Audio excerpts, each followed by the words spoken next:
বাড়িতে যত ভালোভাবে বানানো হোক না কেন সেই রেস্টুরেন্টের মতো স্বাদ বাড়িতে আসে না, তাই না? কিন্তু এই পদ্ধতিতে একবার রান্না করে দেখুন, স্বাদ মুখে লেগে থাকবে। গুড ইভিনিং এভরিওয়ান, শতাব্দীর কিচেনে আপনাদের সবাইকে স্বাগত জানাই। আজকের রেসিপি রেস্টুরেন্ট স্টাইল ডাল।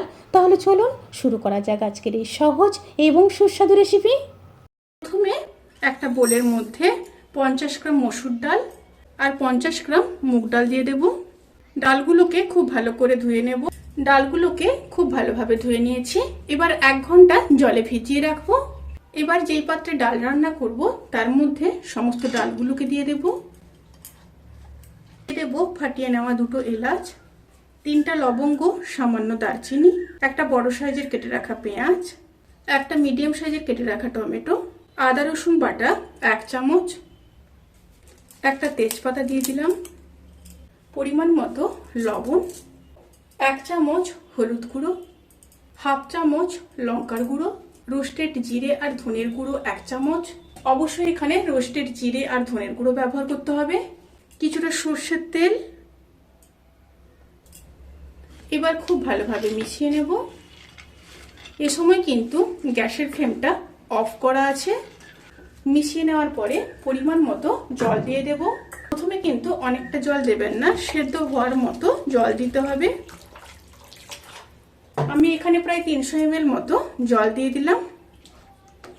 এবার গ্যাসের ফ্লেমটাকে অন করে সেদ্ধ করে নেব। তারপর ফিরে আসছি। ডালগুলো খুব ভালোভাবে সেদ্ধ হয়ে গেছে। এবার অন্য একটা পাত্রে সর্ষের তেল দিয়ে দেব। তেল গরম হয়ে গেলে ফোড়নে দিয়ে দেব 2টো শুকনো লঙ্কা, হাফ চামচ গোটা জিরে। একটু নেড়ে নেব।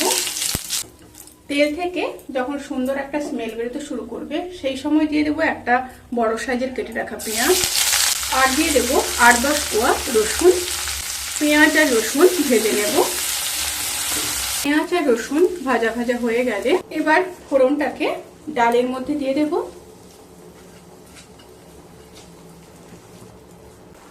ডালের মধ্যে দিয়ে আবারও খুব ভালোভাবে মিশিয়ে নেব। মিশিয়ে নিয়ে পরিমাণ মতো গরম জল দিয়ে দেব। অবশ্যই কিন্তু গরম জল দিতে হবে।